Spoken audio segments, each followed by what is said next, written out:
I stopped watching porn for two reasons, basically. The first one was that porn brought so much anger and violence into my private fantasies. And these were anger and violence that were not there originally to begin with.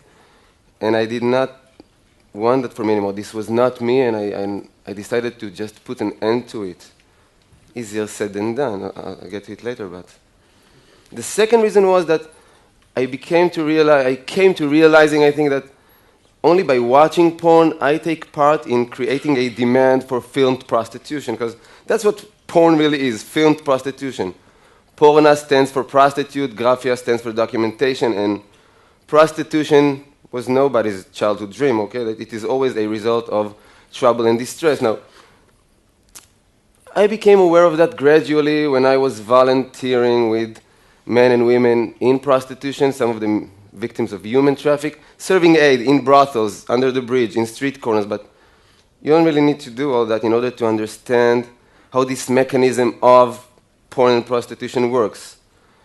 Because porn as a genre, it's not about erotica or healthy sexual communication. It is all about male domination of women, subordinance of women, not only as a sexual practice, as a way of being, as a genderial hierarchy in this world. Like, if we would ask porn, if we were to ask porn, how does it define something as sexual? What qualifies, what defines something as sexual? Porn would laugh in our face. What defines sexual? Whatever men find arousing. Men find it arousing to choke a woman, to have brutal sex without one touch, hug, kiss, tender caress. Well, then it is sexual. It arouses men to see a woman or a child cry. It is sexual. It arouses men to rape a woman. Well, then it is sexual. In every mainstream porn gallery on the web, we can find the rape category, side by side with the humiliation category, abuse category, crying category, and so on. And this is all as if regular porn is not already filled with these motives. Even in its mildest version, the mildest version of porn, what porn is showing us, like, I don't know, 80, maybe 90% of the time, is actually sex with no hands involved. And this is not how we authentically desire. Sorry, I'll repeat that. I see your look. Sex with no hands involved. Okay. If you're not going to give up watching porn, so next time you do watch, just notice that porn cameras have no interest in capturing any normal sensual activities, such as petting, caressing, making out, touching, hugging, kissing. No. What porn cameras are into is the penetration. So normally, the composition will be a man and a woman, hopefully just one. Okay, so one man and one woman. His penis is inside her. Don't be picky. It doesn't matter where inside. Somewhere inside her there is a penis. His penis is somewhere inside her, okay? And in order to not block the camera for doing this extreme close-up on the penetration, he's standing with his hands behind his back most of the time. And the woman is in this uncomfortable position, and she needs to handle the penis inside her without damaging the hair or makeup work done on her, because that's money invested and time invested in her, without disturbing his aggressive movement, and mainly without blocking the camera. So the result is that we got two people having sex, different shapes and acrobatics or something, but they're having sex when the only body parts that actually touch each other are the penis and the part being penetrated. No hands involved. Now, I talk, I don't know, 250, 300 times a year. Soldiers, students, pupils. No one has ever come up to me and say, Ran, you know, that part with sex with no hand thing, that was my authentic desire. Like, when I was 11 or 12, I never wanted to kiss anybody or touch them. I was not curious about that. It was all penetrations to begin with. No one has ever said that. Before porn. After porn. In my private fantasies before watching porn, there was always a very strong narrative. And the narrative was of sensuality and mutuality, which means that I had always imagined what I will say to her. What would she possibly answer? What options do I have to respond? In real life, it never works like I planned, but it was super important in my mind in terms of arousal, the build-up, the location, the setting, where will it be? What are the circumstances of me and her being all alone all of a sudden?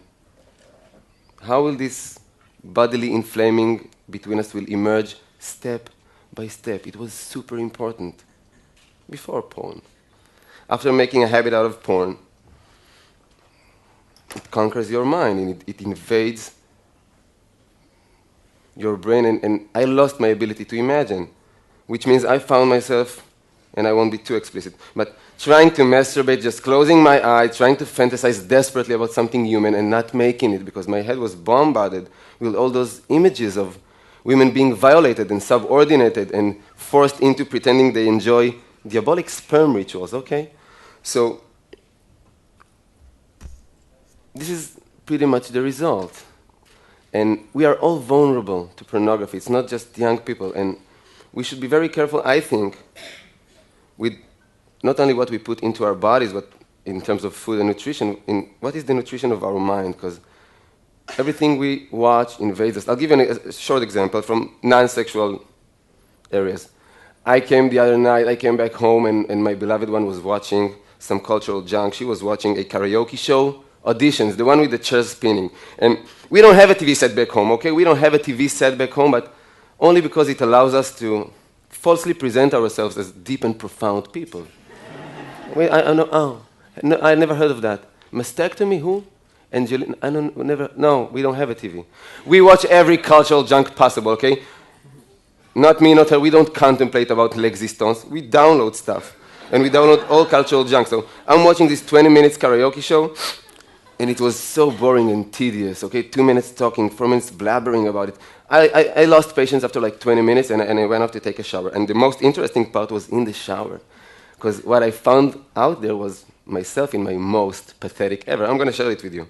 I want to feel that you actually accept me and love me, so I have to share my most pathetic, and you have to accept it now. I don't know, until I got over myself, if it took me, 5, 7, 10 minutes to realize that I'm standing under the water in the shower, pondering severely what would have been my song for the auditions. Deep and profound, mind you. I won't be doing this Rihanna, Lady Gaga, I'll be doing Mercedes Sosa, Como un pájaro libre.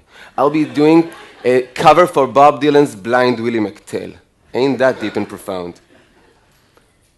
I had to realize that I'm an idiot because I have no talent for music.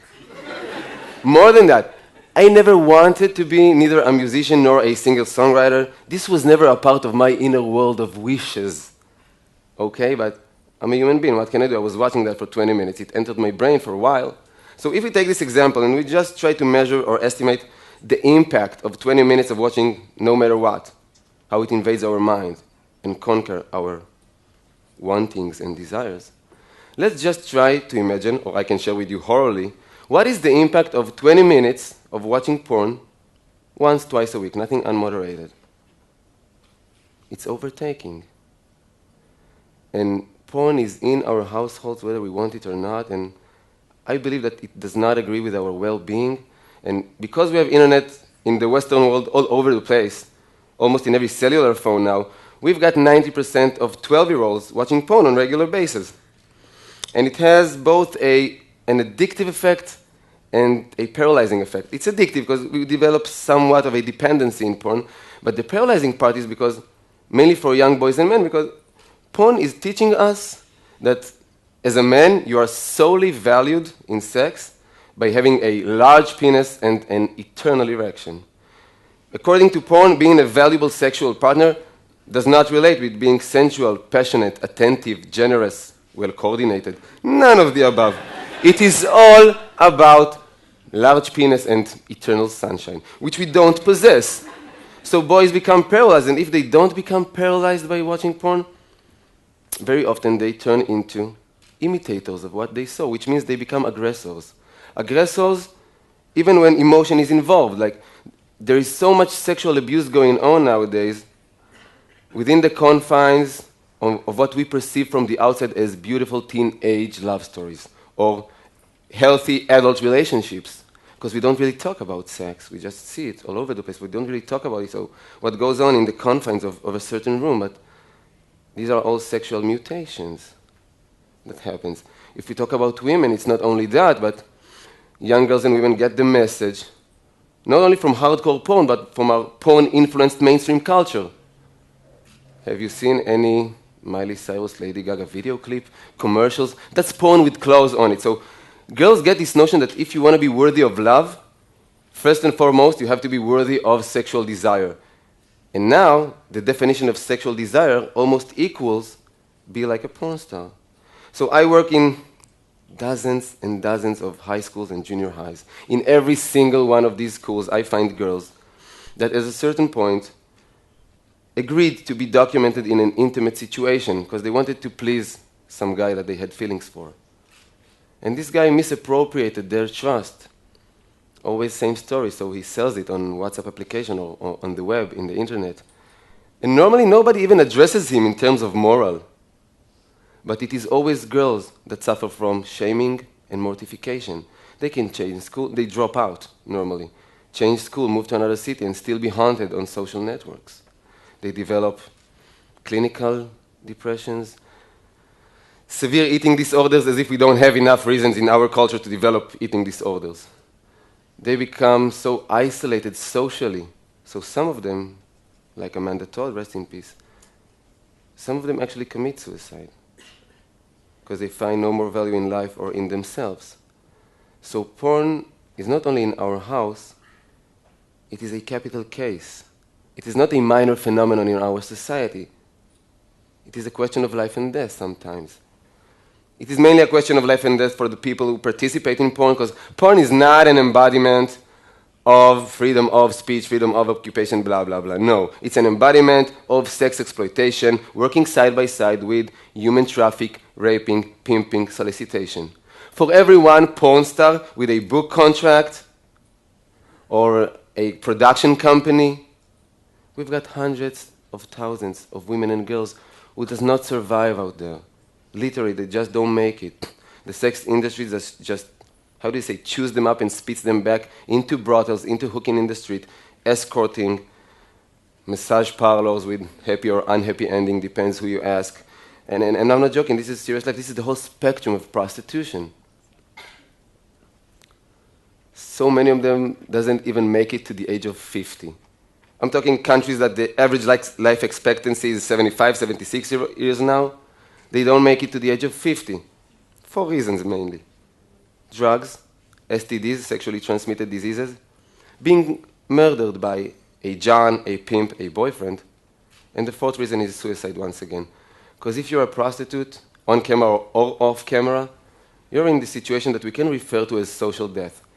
We have all sat in the dinner table with people who probably consumed prostitution, that have been to a brothel once, twice, at least. We never sat down to the table with a prostitute, not with a declared one. So that's social death. It is not glamorous, not at all.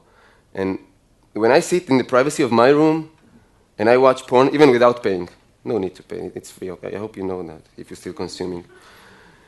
Whatever I'm watching is creating a demand, and wherever there is a demand, there will be supply. There's a correlation. If I watch pornography of black older women, somebody is going to go out and pimp black older women. Asian minors, somebody is already trafficking Asian minors in order to film them, okay? Israeli women, Palestinian women, WASP, all-American college girls, that are strong in the last few years. It's a very upcoming category.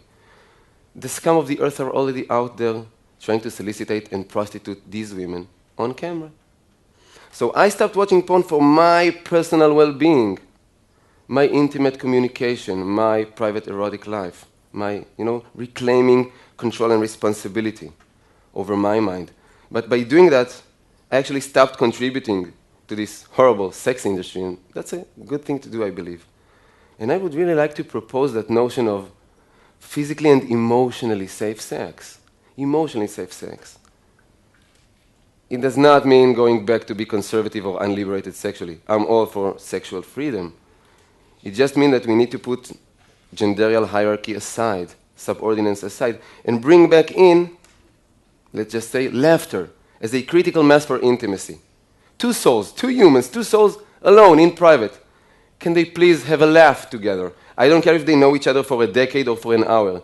If two souls alone in a room does not manage to have a laugh together, what good could possibly grow there, sexual and non-sexual? That's emotionally safe sex. I've got so many things I really want to share with you, but I feel like my time is almost up. So I just really want to ask for us to speak about these issues more, because I strongly feel that our history of silence never did us any good, because silence only perpetuates more silence, while talking normally gives birth to more talking, more sharing, more identification, more awareness, more change. Small change in our small, humble life, but real change, a true one, emotionally safer. Thank you for listening.